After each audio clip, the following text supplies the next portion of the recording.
For 20 years, they forgot my birthday. No calls, no love, like I didn't exist. Then my grandfather died, and overnight, they showed up with lawyers. They weren't mourning him. They were suing me for 10 million pounds. But here's the part that still makes my hands shake. Grandpa didn't just leave money. He left proof. And by the end of that courtroom, only one of us was allowed to smile.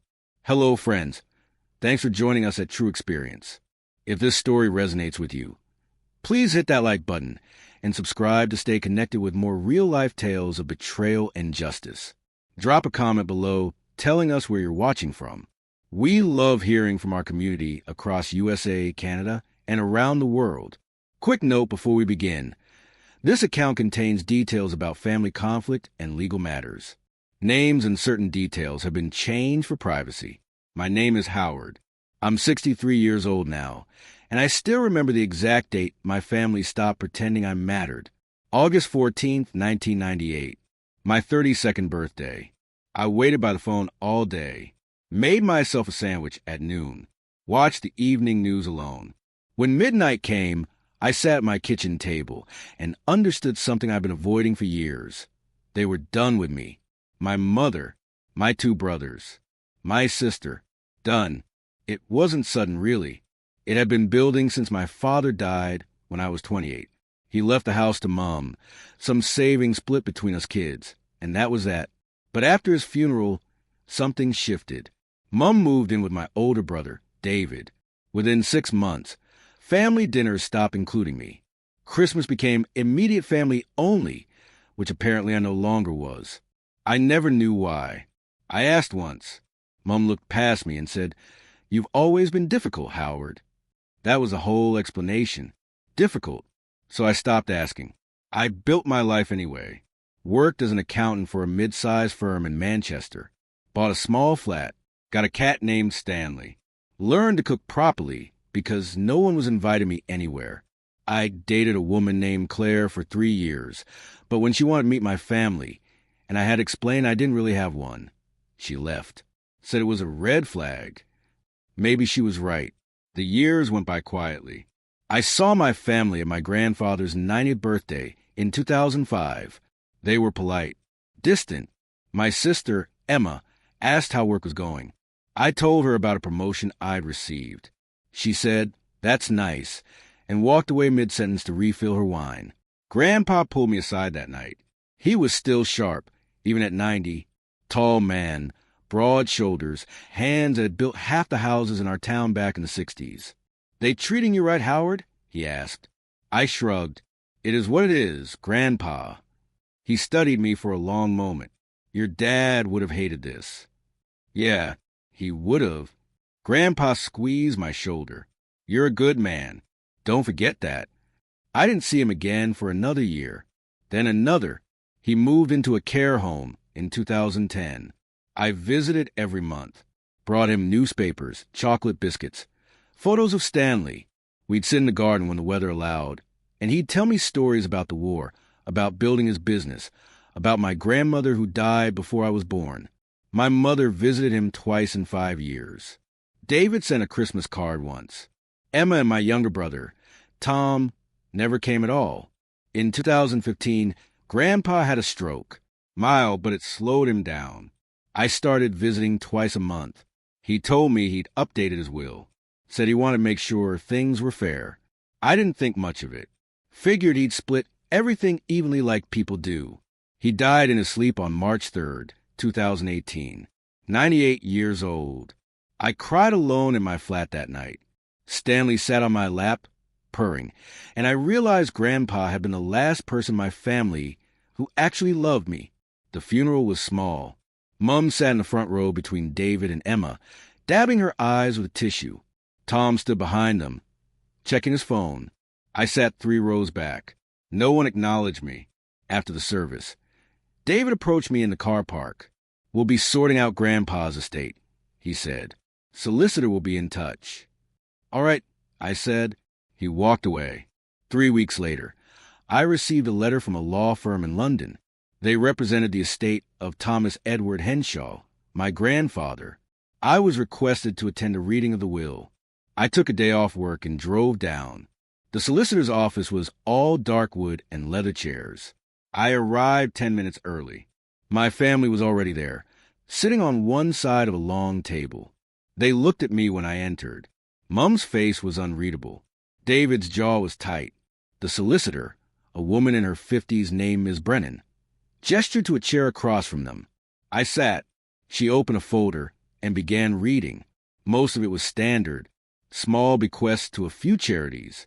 His house in Surrey to be sold. Proceeds divided. Some personal items to Mom. A watch to David. Then Ms. Brennan's voice changed slightly. To my grandson, Howard James Henshaw, I leave the entirety of my investment portfolio, property holdings in Kent and Scotland, and all remaining liquid assets, totaling approximately £10 million sterling. The room went silent. I stared at her. I'm sorry, what? Ms. Brennan repeated it. Mum stood up so fast her chair scraped the floor. That's impossible. I assure you, Mrs. Henshaw, the will is legally binding and... He can't do that.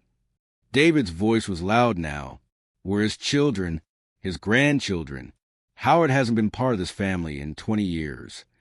That, Ms. Brennan said calmly, is precisely why Mr. Henshaw made this decision. She pulled out another document, a letter, handwritten. Mr. Henshaw left instructions for me to read this aloud, should there be any dispute. Emma was crying now. Tom looked pale. I felt like I was underwater. Ms. Brennan cleared her throat and began. To my family, if you're hearing this, it means you're upset. Good. You should be. For the last 20 years, you've treated Howard like he doesn't exist. No calls. No visits. No love. I watched it happen, and I asked every one of you why. None of you had a real answer. Margaret, you told me Howard was difficult. When I pressed you, you admitted he'd once disagreed with you about selling Harold's tools after he died. That was his crime. He wanted to keep his father's things. David, you stopped inviting him to Christmas because your wife didn't like him. When I asked why, you said Howard was too quiet. He's an introvert, not a criminal. Emma, Tom, you followed your mother and brother because it was easier than standing up for what's right. Howard visited me every month for 15 years. He brought me newspapers, listened to my stories, held my hand when I was scared after the stroke. He asked about my life. He cared. None of you did. So here's what I'm doing. I'm leaving Howard everything that matters. The money, the properties, the investments.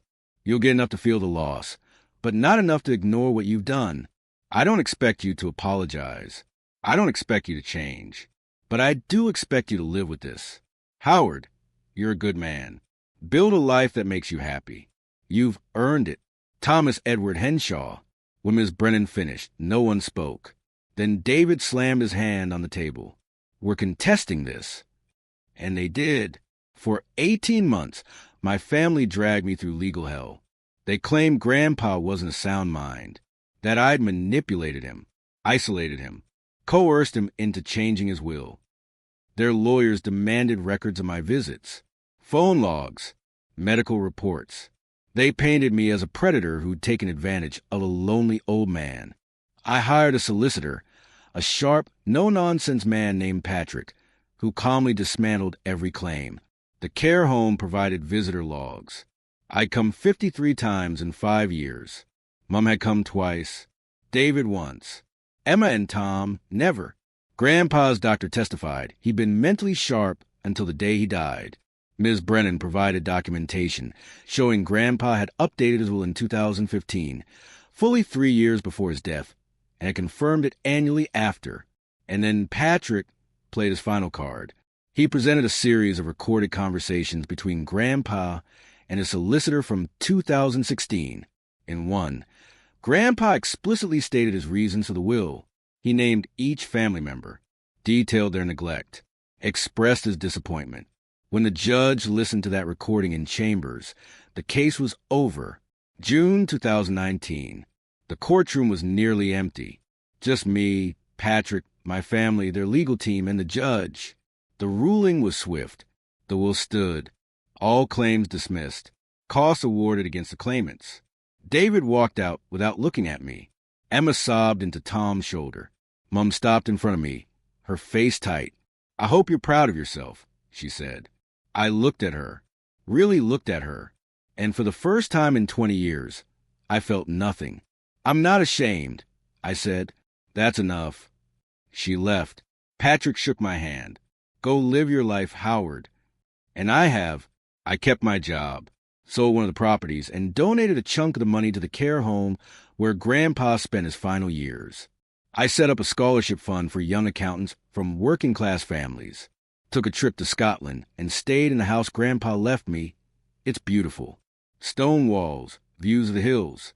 I haven't heard from my family since the trial. I don't expect to. Sometimes I still think about those 20 years, the birthdays they forgot, the Christmases I spent alone, and I realized something. They didn't forget. They chose not to remember. But Grandpa did, and in the end, that was all that mattered. I'm 63 now. Stanley passed away last year. I adopted a new cat. Her name's Maggie.